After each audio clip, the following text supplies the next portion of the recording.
Hola, ¿qué tal amigos? Bienvenidos a la clase número 4 de nuestro programa Prioridades en el entrenamiento de la fuerza y la musculación. Nuevamente con Willy. Willy, ¿cómo estás? Muy bien, muchas gracias, Mau.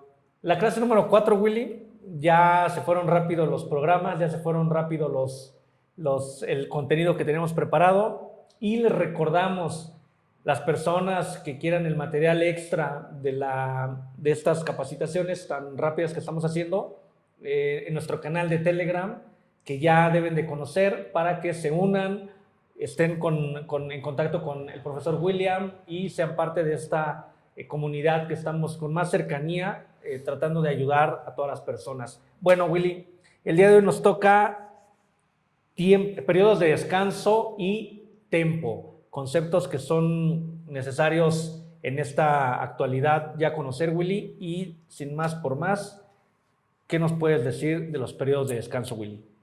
Uno de los pensamientos como más arraigados en las personas que van a entrenar es que hay que descansar poco.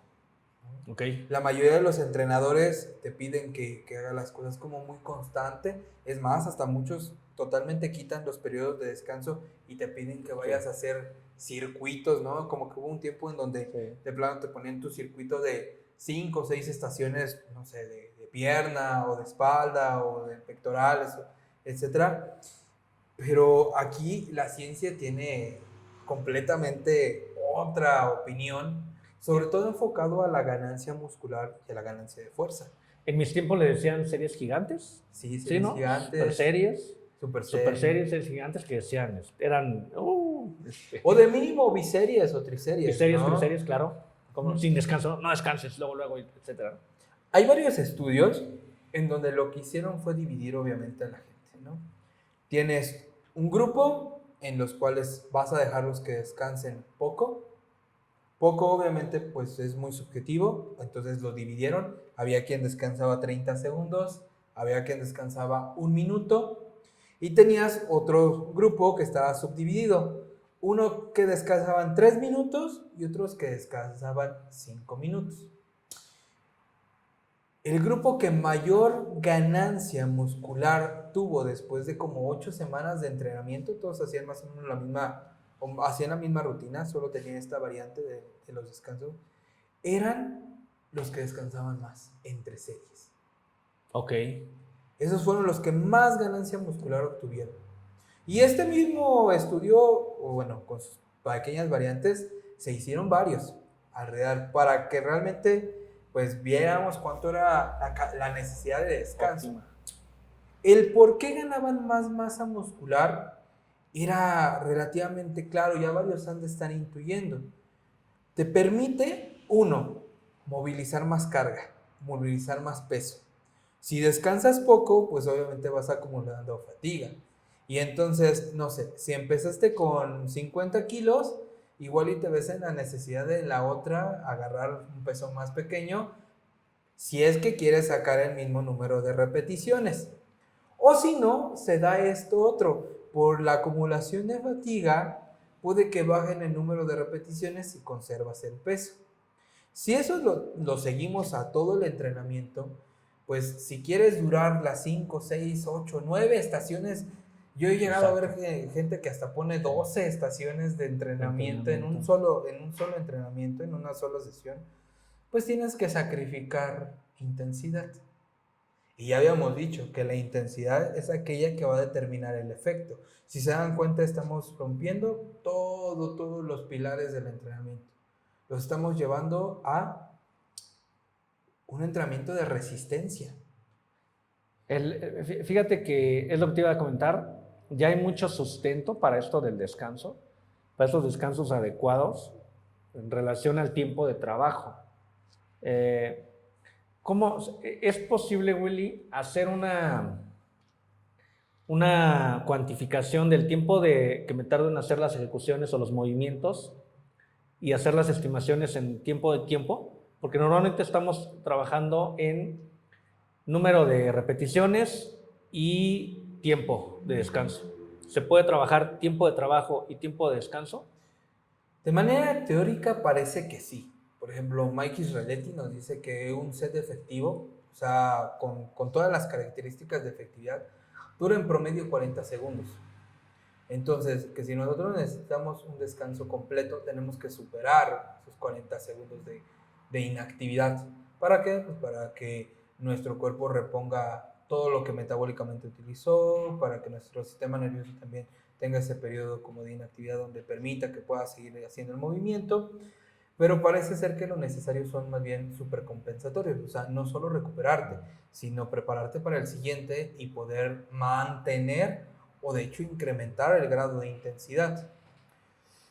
Por lo tanto, pues el tiempo mínimo de descanso sería de un par de minutos. Sin embargo, en la práctica se vuelve complicado, porque no es como que puedas contabilizar el tiempo que te tardas en un set. Aparte de que un set termina siendo muy variable en tiempo cuando analizamos el número de repeticiones, el ejercicio, el tiempo que me tardo, por ejemplo, hasta en acomodarme. O sea, no es el mismo el setup para hacer un curl de bíceps que para hacer un press banca, por ejemplo, ¿no? Te tardas más tiempo en acomodarte, sobre todo si es un press banca, pues más con las connotaciones actuales de seguridad, ¿no? Una retracción, depresión escapular, extensión torácica, tu arquito lumbar, tu leg drive. Luego, aparte, si ahí metemos técnicas avanzadas como el agarre Kodama o el agarre... O sea, ya hay cosas que pueden llegar a hacer que sea mucho más complejo. Entonces, ante esa situación, pues hay que mantenerlo sencillo para que la gente pueda utilizarlo. Y la recomendación, por lo tanto, es más bien dar un tiempo en donde la mayoría ya nos recuperaríamos. Una de las cosas que debes de saber para que realmente estés recuperado es que tu respiración esté normalizada. Siempre que vas a salir de un ejercicio básico, muchas veces en el momento no lo sientes, pero dejas la barra y te alejas y hay una elevación de la respiración, hay una elevación de la frecuencia cardíaca. O sea, por ejemplo, nos pasa mucho por ejemplo la sentadilla, ¿no? Acabas, dejas y te sientas y ni siquiera estás sudando y de repente ¡fum! ¿No? Sí. Y esto es por el efecto que tiene post-activación. O sea, hay varias cuestiones fisiológicas que, pues digamos que en el momento, en el estado de alerta no se accionan, pero posteriormente, y recuperarte de eso, pues tarda un tiempo. Entonces, en cuanto tú sientas que tu respiración vuelve a normalizarse, pues ya estás libre para poder hacer otro set al mismo grado de intensidad, que te asegura que entonces cada uno de esos sets, cada una de esas series, pues va a tener un impacto efectivo en tus series. Si puedes hacerlas seguidos, o sea, si realmente si necesitas menos de 2 minutos de descanso, significa que no estás llegando al grado de esfuerzo. ¿Esta recuperación es entrenable o no? ¿O es el tiempo que, o sea... Sí es entrenable en el aspecto de que, por ejemplo, si tú mueves 100 kilos a 8 repes, eventualmente ya no vas a tener que descansar esos 3 minutos que necesitabas. Ahora tal vez necesitas 2,5 o 2 nada más. Pero si nos vamos al punto en donde la sobrecarga progresiva va también a afectar directamente el set, pues siempre vas a necesitar esos 3 minutos porque ya no vas a estar cargando 100, sino 105, después 110, ya no vas a estar sacando 8, sino ahora 10 o 12 repes. Entonces pasa a ser muy secundario el descanso. Sería como para nada, para gente que está en los CrossFit, ¿no? En deportes contrarreloj, ¿no? Que, bueno, o actividades contrarreloj, ¿no? En deportes sí, ¿no? En donde la velocidad con la que lo hagas y la capacidad que tienes de recuperarte impacta al deporte en sí, impacta al gesto deportivo. Por ejemplo, un boxeador. O sea, si él se recupera bien en un minuto, puede mantener la intensidad de sus rounds. Pero en un físico-constructivista, si te das cuenta, o en una persona que trabaja estética de manera recreativa, pues pasa a ser muy, muy secundario. Lo que sí es que tenemos que asegurar que se recupere, porque obtiene muchos más beneficios de hacer sets en los cuales alcanza a recuperarse que de ir acumulando fatiga. Porque si solo acumulas fatiga, sí vas a tener una mejora metabólica, cardiorrespiratoria, pero ¿qué creen? No se ven. O sea, que tú puedas recuperarte más rápido no hace que tengas un bíceps más grande, un cuádriceps más grande, unas dorsales más definidas. Y al fin y al cabo es lo que estás buscando en la parte de estética y musculación. Que se note lo que estás ganando. Y pues claro, si eres más fuerte, sí va a haber más gramos de esos músculos que están involucrados en la fuerza. va a haber un aumento de la sección transversal. Por eso es que debemos de priorizar el incremento de la capacidad de la fuerza. Oye, Willy, ¿alguien más fuerte se lesiona menos? Sí, definitivamente. Hay que tomar en cuenta que los músculos tienen un origen y una inserción en nuestras articulaciones y que entonces estos músculos tienen interacción con dichas articulaciones. Si un músculo tiende a volverse más fuerte, a tener más área y por lo tanto contraerse con mayor intensidad, la articulación va a tener también que verse obligada a mejorar y adaptarse a tolerar mayor fuerza de torsión, o bueno, mayor torque, mayor fuerza de compresión, mayor fuerza de cizallamiento, y de hecho hay adaptaciones óseas en donde el ligamento se vuelve más fuerte, el tendón se vuelve más fuerte, hay menos desgaste porque la bolsa sinovial se ve más hidratada, porque como ya sabe que te toca entrenar, pues se inflama tantito para soportar más los impactos y eso hace que, por ejemplo, cartílagos, meniscos, recubrimientos se desgasten menos. Que aparte también le dice al cuerpo, oye, lo estoy utilizando mucho, prepáralo. Yo conozco más gente que tiene articulaciones desgastadas y que tienen dolor en ellas que no hacen actividad física que la gente que se pone cientos de kilos a la espalda para levantarlos en algo. Normalmente ellos están más saludables articularmente que los que no la utilizan. Ok, es interesante y sí es una duda que nos surgía de las pláticas que hemos tenido con anterioridad. Oye, Willy, tempo. Esta es una cuestión bastante curiosa. Hubo un tiempo, no sé si te acordarás, sobre todo ahí como por ahí de, yo creo que la primera década de los 2000, en donde los entrenadores empezaron a jugar con un término llamado tiempo bajo tensión. Como si fuera ayer, lo recuerdo. Ajá, que te decían que si tú mantenías más tiempo la tensión, eso iba a incrementar tus posibilidades de crecimiento hipertrófico. Y que era diferente el incrementar el tiempo que hacer más repeticiones. Exacto, ¿no? Que era diferente, entonces. Pero pues conforme ha ido ahí también avanzando y reinventándose la ciencia, actualmente pues muchas cosas que antes se creían han pasado a estar en desuso. Una de ellas es el estímulo al estrés metabólico. Ok. Antes nos decían que había 3 cosas necesarias para la hipertrofia: daño muscular, estrés metabólico y tensión mecánica, ¿no? Pero 3 años después, más o menos, no, sí, 3 años después, el mismo autor te dice que creen que el daño muscular no es necesario. De hecho, al contrario, te ralentiza en las ganancias, ¿no? Es una consecuencia de buscar los otros mecanismos, pero no es algo que tienes que buscar. ¿Y qué pasó? Que 5 años después de esa segunda actualización, dicen, ¿qué creen? Que el estrés metabólico tampoco. Porque al contrario, generar demasiada fatiga invierte mucho tiempo y recursos en recuperarte y te ralentiza. El estrés metabólico, el tiempo bajo tensión, ya lo habíamos mencionado, pero el estrés metabólico, ¿cómo lo interpretaban? El estrés metabólico lo interpretaban como la necesidad que tiene un músculo de nutrientes. Aumentar un estrés metabólico sería incrementar dicha necesidad de nutrientes.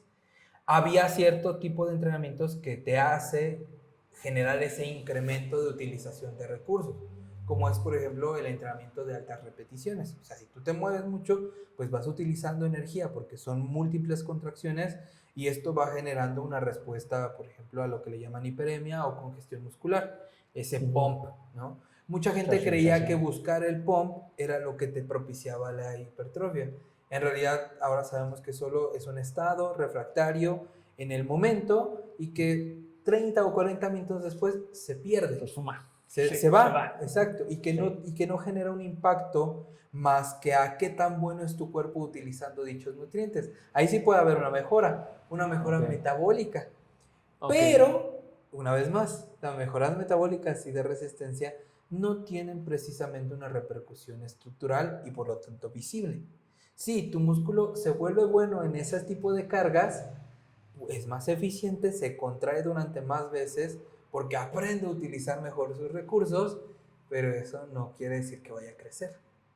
Es otra capacidad totalmente diferente, que está bien porque nos da salud, obviamente tener una mejor respuesta metabólica ante el ejercicio poder hacer más con menos, pues hasta evolutivamente era necesario para nosotros en el tiempo en el que pues todavía no descubríamos la agricultura ni la ganadería y teníamos que ser recolectores, pero venga, Sí. para la estética, no, ¿no? Sí, sí. Y el tiempo bajo tensión tiende a eso, a generar mayor estrés metabólico. ¿Por qué? Porque ahora se sabe que por el reclutamiento de unidades motoras se da ante dos situaciones, ante una carga alta o ante una velocidad explosiva. Reclutas mayor cantidad de unidades motoras, que está conformada por las fibras musculares y por las neuronas motoras, cuando la resistencia es grande o cuando la necesidad de velocidad es grande. Pero cuando tienes entonces este ralentizado voluntario, al contrario, estás reclutando menos unidades motoras y terminas más bien fatigando a aquellas unidades motoras pequeñas, sin llegar a las unidades motoras que poseen el tipo de fibras musculares que es nuestro objetivo. Aquí de repente hay gente que cree que parece que podemos elegir las fibras musculares. No como tal, o sea, lo que determina qué tipo de fibras musculares vamos a trabajar es el grado de estímulo, pero es acumulativo. O sea, siempre estamos utilizando unidades motoras pequeñas con prioridad de fibras musculares de contracción lentita, estas que le llamamos fibras rojas, o que ya para ser más específicos le llamamos fibras tipo 1. O sea, ahorita que nosotros estamos manoteando, tú que estás tomando agua, pero no por hacer 1000 veces eso te va a crecer el bíceps, ¿no? ¿Qué pasaría si la taza de Mao pesara 40 kilogramos? Épale, que habría necesidad de que más unidades motoras lo ayudaran a movilizar su taza. Y esas unidades motoras más específicas tienen la característica de que tienen mayor cantidad de fibras tipo 2, fibras de contracción rápidas o fibras blancas. Se les dice fibras blancas porque tienen mayor cantidad de elementos contráctiles, que al fin y al cabo es lo que genera tensión mecánica. El tempo, se hizo un estudio bastante interesante en donde igual se dividió a dos grupos de personas. A unos se les pedía de manera premeditada que con la misma carga que los otros tardaran 3 segundos de bajada y 3 segundos de subida. O sea, que lo hicieran lento de manera voluntaria. Y al otro grupo se le dijo que tenía que subir lo más rápido que podía las cargas y que tenía que bajar lo más rápido posible sin que perdiera forma. O sea, sin que fallara con la parte técnica. En promedio, el grupo que lo hacía rápido tardaba 2 segundos por repetición y en promedio, el grupo que lo hacía lento de manera voluntaria tardaba 6 segundos. Después de 8 semanas, los que lo hacían rápido ganaron casi el doble de hipertrofia. Había una diferencia muy significativa. Y justo, los que lo hacían lentito tenían mejoras en otras cosas. Tenían mejoras, por ejemplo, en la contabilización de mitocondrias, por ejemplo, que sabemos que es un organelo más bien encargado de la manipulación energética. Entonces, ¿cuál es lo mejor o lo más recomendado para las personas que están buscando una apariencia física? Pues es realizar con explosividad, control e intensidad los levantamientos. No hacerlo lento de manera premeditada. Ahora, aquí hay un matiz. Cuando es novato no le puedes pedir altas velocidades a alguien porque no tiene el control motor para saber hasta dónde tiene que llegar su codo, su rodilla o su cadera. Ahí tiene que haber entrenamiento técnico. O sea, yo tengo que de poco en poco ir incrementando la dificultad y la velocidad y la explosividad que él puede manifestar. ¿Qué pasa con el entrenamiento de culturismo clásico? Nunca se entrena ni la explosividad, ni la velocidad, ni el control motor. De hecho, te lo hacen más fácil. Todo es sentado o acostado en las máquinas. Sí. Y de repente ya los pones a hacer algo libre y pues parecen fideos, ¿no? Que no pueden hacer ahí el press de hombro de pie porque ya les duele la lumbar, ¿no? Por ejemplo. Y esto habla, pues, justo de incapacidades, ¿no? Que debemos de solventar nosotros como entrenadores porque va a hacer que tengamos clientes más aptos y más estéticos. Oye, Willy, y yo he visto mucha referencia, bueno, muchas opiniones de la fase excéntrica lenta, y la concéntrica rápida, alta velocidad. ¿Sí? ¿No? La parte concéntrica siempre tiene que ser a la mayor velocidad que yo controlo. De hecho, me gusta más utilizar el término de a mayor fluidez. Porque hay gente que puede generar mayor velocidad, pero no tiene control de la técnica y puede que falle esa postura y esto tenga una repercusión negativa. Por ejemplo, gente que tiene hiperlaxa, o sea, que tiene hiperflexibilidad. O sea, si tú lo pones a hacer un press banca súper rápido, pues puede que el codo viaje más de lo que debería. En la fluidez va a ser lo más rápido posible hasta el punto en donde él tiene control. Entonces va a haber el reclutamiento de las motoras, pero sin exponerme a una lesión. Claro, si tú no tienes esta posibilidad de ser hiperlaxo, pues obviamente solo vas a hacerlo a mayor velocidad hasta el punto en donde tienes tensión. Porque no llegas y te relajas. O sea, es llegar con manipulación, con tensión, con tono muscular. Sí, sí, Y sí. entonces eso hace que pues el codo no viaje de más, la muñeca no viaje de más, la rodilla no viaje de más. En la fase excéntrica o en las fases negativas, en lo personal no me parece que sea tan bueno exagerar el tiempo de ejecución, porque lo que principalmente genera es daño en las fibras musculares. Antes se tenía esta idea de que el daño muscular era hipertrófico, pero ahora se sabe que no, que el daño muscular pues es algo inherente al movimiento, no lo podemos evitar, pero que buscarlo de manera premeditada te ralentiza. Ahora se sabe más bien que la hipertrofia es una necesidad aumentada del cuerpo en donde utiliza células satélite, células que no están precisamente orientadas a qué es lo que van a hacer y entonces propicia nueva generación de tejido, ya esa señalización hormonal y electroquímica para que se haga una mejora. Pero en ningún punto hablamos como de una señalización metabólica específica, es más bien una consecuencia de generar la mayor tensión mecánica posible. ¿Cómo generamos la mayor tensión mecánica posible? Pues teniendo un tempo explosivo y teniendo la carga y el esfuerzo necesario para que el músculo tenga que contraerse de esta manera. Una vez más, ¿y cómo lo generamos eso? Descansando de manera adecuada entre sets. Si se dan cuenta, es como un rompecabezas gigante, sí, en donde si tú cumples cada una de cómo van las piezas, no puedes forzar. O sea, no puedes entrenar a alta intensidad y tener descansos pequeños. No puedes tener un buen tempo teniendo descansos pequeños. Te vas a ver sobrepasado. Tu técnica se va a ver sobrepasada y vas a empezar a hacer pues, cosas que no son tan eficientes. Siento que las personas o o algunas personas relacionan el dolor. Ah, sí, claro. Que dicen, y entonces cuando te dicen, baja lento, sube rápido, luego pásate a luego a igual, despacitas, suavecitas todas, y acabas tirado en el piso. Y qué buen entrenamiento hice hoy. Esto ya no es... No, de hecho, se sabe que el dolor es un muy mal factor para medir el progreso. Que de hecho, hacer entrenamientos que te generen dolor, baja tu frecuencia de entrenamiento. O sea, si tú podrías entrenar 3 veces a la semana piernas, si entrenaste el lunes y te deja de doler hasta el jueves, pues ya se redujo a 2 o a 1. O sea, ya no vas a tener la posibilidad de dar ese estímulo constante que necesitas para propiciar una adaptación. ¿Por qué? Porque te duele. Y si te duele, aunque calientes, no vas a poder seguir entrenando. O no vas a hacerlo con las necesidades que necesitas cubrir. Actualmente se sabe que pues, no puedes evitar el dolor cuando entrenas, por ejemplo, a la intensidad y con la frecuencia adecuada, pero sí lo puedes reducir al punto en donde no sea un factor determinante, un factor limitante. Tenerlo como elemento de si algo es bueno o es malo, pues termina siendo más bien lesivo, porque te expone más a lesiones, por falta de técnica o por sobrecarga de trabajo. La mejor manera de medir si tu entrenamiento está funcionando es tener evaluaciones.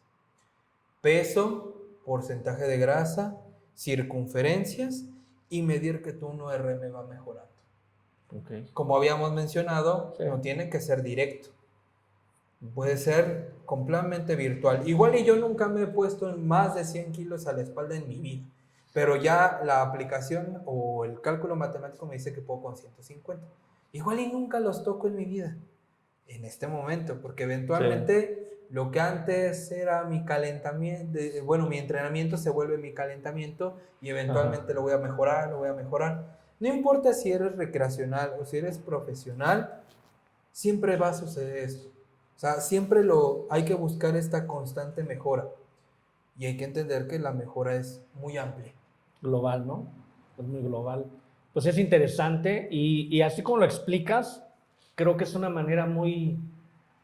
De entrada es lógico, es lógica el razonamiento, ¿no? O sea, decir, pues si te lastima, si te duele, te va a limitar para el siguiente entrenamiento. Pero es muy interesante porque sí hay personas que siguen estas recomendaciones, siguen estas técnicas, estos métodos de entrenamiento, que como todo ha ido cambiando, ¿no? Ha ido evolucionando, ha ido mejorando sobre todo en alcanzar de manera más segura, eficiente y eficaz los objetivos de entrenamiento de absolutamente todas las personas, como dijiste, de entrenamiento social o recreativo, de alto rendimiento, medio rendimiento, de todos los niveles, creo yo, Willy.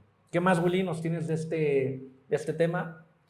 Pues bueno, de aquí una combinación. O sea, hay que tomar en cuenta que ya para cerrar todas estas clases, nosotros lo intentamos abordar de la mayor prioridad a la menor prioridad. Si tú no tienes un buen contexto, no eres capaz de generar adherencia, estas cosas del tempo o de los descansos pues, terminan siendo intrascendentes. Hay que enfocar nuestros esfuerzos a las cosas primero más importantes y ya que las tenemos de cierta manera aseguradas, ir a las cosas que son un poco menos importantes y a los detalles. Es cierto, los detalles pueden llegar a hacer la diferencia entre alcanzar mi éxito o no, pero siempre y cuando la base esté bien sustentada. Ok, efectivamente, para todas las personas que no han visto todas las clases anteriores, son 4 clases. La clase 2 tiene 2 videos, entonces pues es necesario que los vean para que sepan de lo que está hablando Willy. Y lo último, Willy, tu último contenido o tu última recomendación que sea significativa para las personas. El tiempo de descanso tiene que ser aproximadamente de como mínimo 2 minutos, idealmente 3, y va a ser directamente proporcional a su intensidad. ¿A qué me refiero? Entre más demandante sea el set, más tienen que descansar. En deportes en donde hay mucha demanda, como por ejemplo halterofilia o powerlifting, los descansos a veces pueden llegar a ser hasta de 8 minutos. Descansos no activos, descansos totalmente pasivos, porque estamos buscando que esto no afecte al siguiente set. El tempo tiene que ser natural, no tenemos que ralentizarlo de manera voluntaria.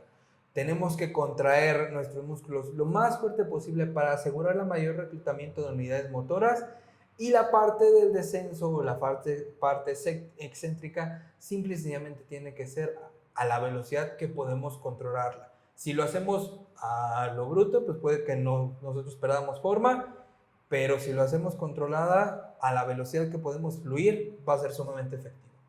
Ok, no, pues sumamente interesante, de verdad, muy interesante. Willy, redes sociales para que te busquen.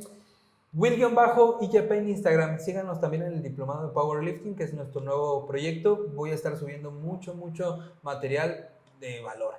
Pues miren, con esto finalizamos la serie de prioridades para el entrenamiento de fuerza y musculación con Willy. Próximamente estaremos tratando nuevos temas, nuevos módulos, donde igualmente les estaremos compartiendo toda la experiencia que ya saben. Busquen a Willy, vean quién es, sigan sus redes sociales, vean a sus atletas, vean a sus alumnos, vean el respaldo que tiene. Nos vemos la siguiente. Hasta luego.